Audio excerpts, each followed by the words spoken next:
oscuridad.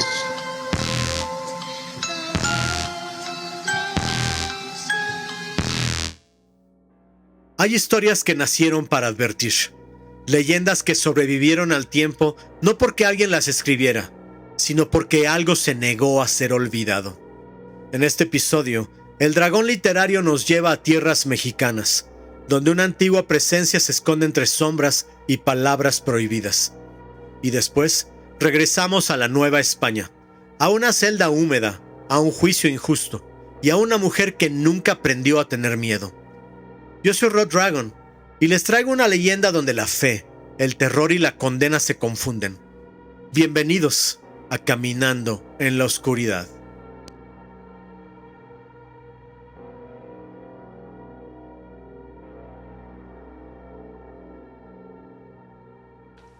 Caminando en la Oscuridad.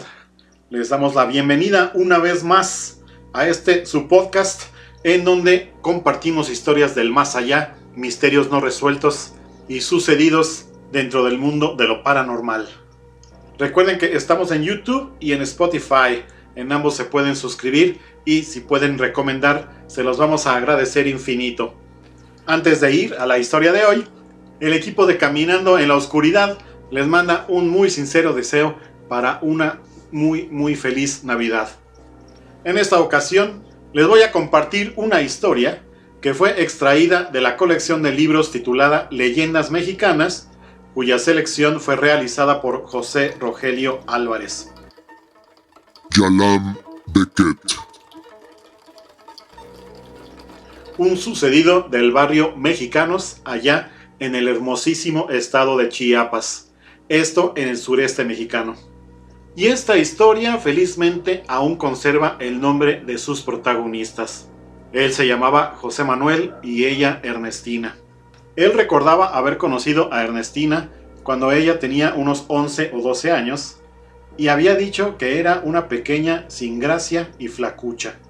Cumplidos los 18 años, José Manuel salió del pueblo. 5 años estuvo ausente y cuando regresó se encontró con esa joven que él alguna vez había llamado flacucha y que ahora era hermosísima y, por supuesto, asediada por varios varones en el pueblo. José Manuel, por supuesto, se apuntó a ese grupo y hubo dos cosas que lo motivaron para tratar de conquistar el corazón de Ernestina. Primero, cuando se enteró que ésta no tenía novio. Pero sobre todo, lo más importante era la segunda razón. Y es que se enteró que Ernestina se sentía atraída por él. Así estuvo cortejándola por algún tiempo hasta que finalmente ella aceptó ser su novia y las familias también aceptaron unirse en el matrimonio de Ernestina y José Manuel. Pasadas unas semanas de la unión, una noche José Manuel se encontraba dormido cuando despertó por un movimiento en la cama. Solamente abrió los ojos y así logró percibir que su esposa abandonaba el lecho conyugal. Vio cómo la mujer, sin encender ninguna luz, salía a la terraza de la habitación. José Manuel, intrigado y también sin encender la luz para no llamar la atención de Ernestina, salió de la cama, caminó hasta el ventanal de la terraza y ahí fue testigo de una escena a cual más escalofriante. Vio a Ernestina que se desnudaba, se paraba en medio de la terraza y decía en voz alta: Yalam Becket, Yalam Becket. Esto en lengua tzotzil significa baja carne, baja carne. Su cuerpo, obedeciendo a esta orden, se desprendió de la piel, misma que cayó a los pies de la mujer que ahora era un esqueleto, formando un círculo rojo desagradable. El esqueleto de Ernestina empezó a levitar y de pronto pareció tomar velocidad y salió volando. Lo que dejó todavía más impactado a José Manuel fue el sonido del chocar de los huesos al momento en el que ese ser abandonaba la casa. José Manuel se quedó impactado, pero también pensaba que quizá era la última vez que había visto a Ernestina. No podía entender de qué trataba ese ritual y por qué su esposa estaba involucrada. Pasó todas las horas nocturnas tratando de entenderlo y tratando de tranquilizarse, cuando unos minutos antes de la aparición del sol, volvió a escuchar el escalofriante chocar de los huesos, se asomó y vio cómo ese esqueleto espantoso aterrizaba en la terraza y caminaba justamente al punto en donde había quedado la piel de Ernestina. Acomodó los pies y con voz ronca y cavernosa dijo: Muyan Beket, Muyan Beket. Esto en lengua tzotzil significa sube carne, sube carne. Una vez más, obedeciendo al diabólico conjuro, la piel empezó a cubrir al esqueleto y unos segundos más tarde era Ernestina nuevamente. José Manuel regresó corriendo a la cama y fingió estar dormido.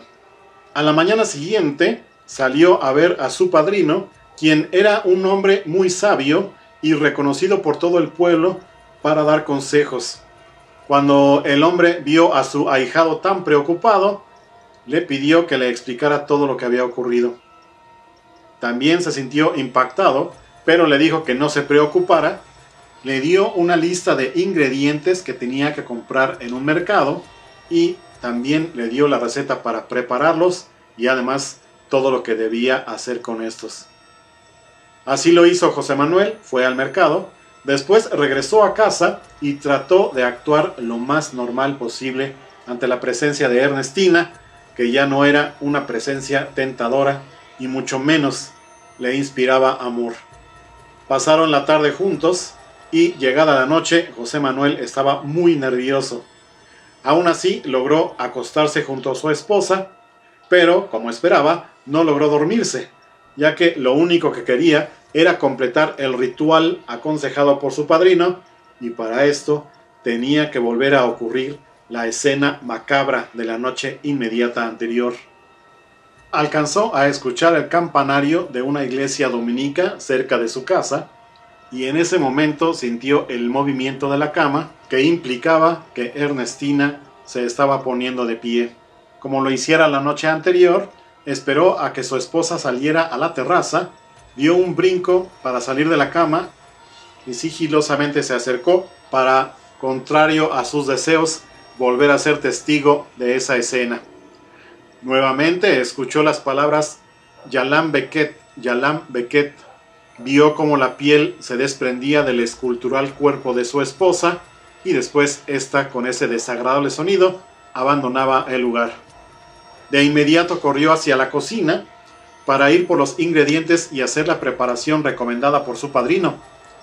Así lo hizo. Estos ingredientes principalmente eran vinagre y sal. Una vez que tuvo la preparación, vertió esta sobre la piel que yacía en la terraza de su propia casa, la piel de la mujer que había amado. Nuevamente tuvo que esperar hasta casi el amanecer, cuando escuchó el chocar de los huesos, que indicaba que su esposa estaba regresando.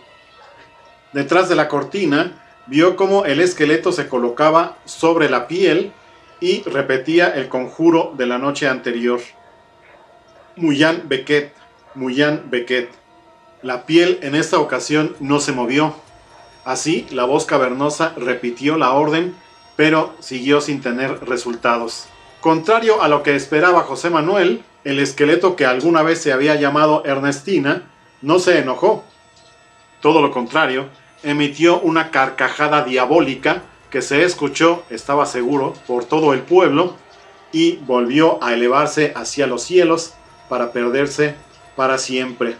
Solamente el padrino de José Manuel supo la verdad de la desaparición de Ernestina y fue él el encargado de convertir esto en una leyenda. En la Córdoba del siglo XVII, cuando la Nueva España vivía entre rezos y hogueras, el miedo era una ley no escrita. No hacía falta cometer un pecado, bastaba con ser diferente. La mulata de Córdoba. Fue entonces cuando comenzaron los rumores sobre una mujer a la que todos llamaban la mulata. Vivía sola, en una casa pequeña cerca del Camino Real. No tenía esposo ni hijos. No asistía con regularidad a misa, aunque conocía las oraciones mejor que muchos fieles.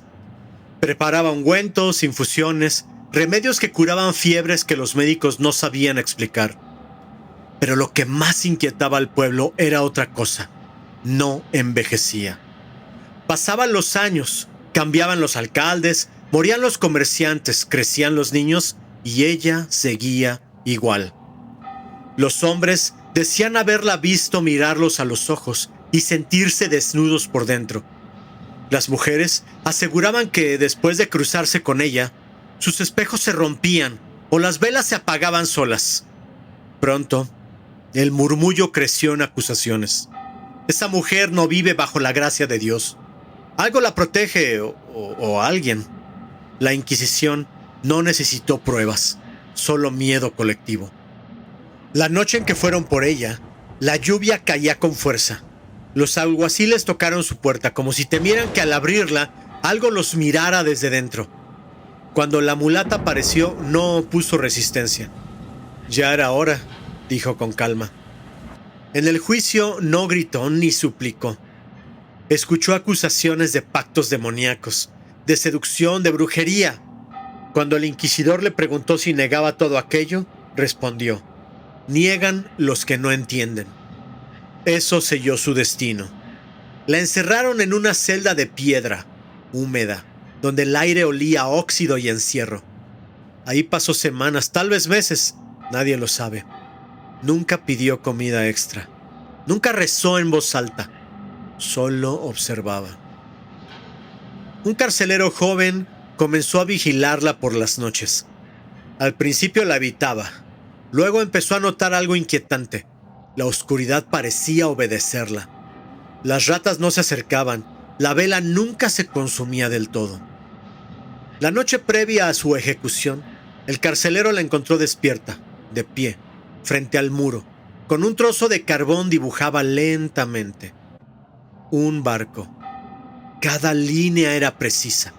Cada sombra parecía viva. ¿Para qué es eso?, preguntó él con un nudo en la garganta. Ella se volvió despacio. Para no olvidar que siempre hay salida. El carcelero tragó saliva. ¿Salida de dónde? La mulata sonrió. Una sonrisa triste. De aquí y de ustedes. El aire se volvió pesado. La llama de la vela comenzó a moverse como si soplara viento del mar. El dibujo se onduló. El hombre cayó de rodillas cuando vio cómo las velas del barco se inflaban, cómo el carbón se transformaba en agua oscura. La mulata dio un paso al frente y atravesó la pared. Antes de desaparecer, lo miró por última vez. Diles que no pudieron quemarme, porque el miedo también arde y siempre consume a quien lo enciende. La vela se apagó. Al amanecer, la celda estaba vacía. Ni cuerpo, ni restos, ni dibujo. Solo el rumor. Desde entonces, hay quienes juran que en ciertas noches las paredes de Córdoba susurran salitre y que si miras demasiado tiempo una sombra, puedes ver un barco alejándose lentamente, llevándose consigo a todos aquellos que alguna vez creyeron que el miedo era justicia. En este episodio caminamos entre dos mundos. Primero, uno donde las lenguas antiguas eran la herramienta de un pacto demoníaco. Y después, otro donde el miedo se vistió de fe.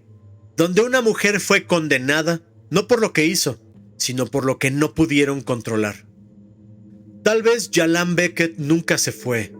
Tal vez la mulata de Córdoba nunca escapó. O quizá lo verdaderamente aterrador es pensar que estas historias solo existen porque alguien, alguna vez, decidió mirar hacia el otro lado. Antes de despedirnos, queremos desearles una Navidad en paz, rodeados de luz, de silencio bueno y de las personas que verdaderamente importan. Que incluso en las noches más largas siempre haya una vela encendida. Gracias por caminar con nosotros una vez más. Síguenos en Spotify y YouTube y recuerda, no todas las sombras están afuera. Todos los derechos reservados, Naucalpan 2025.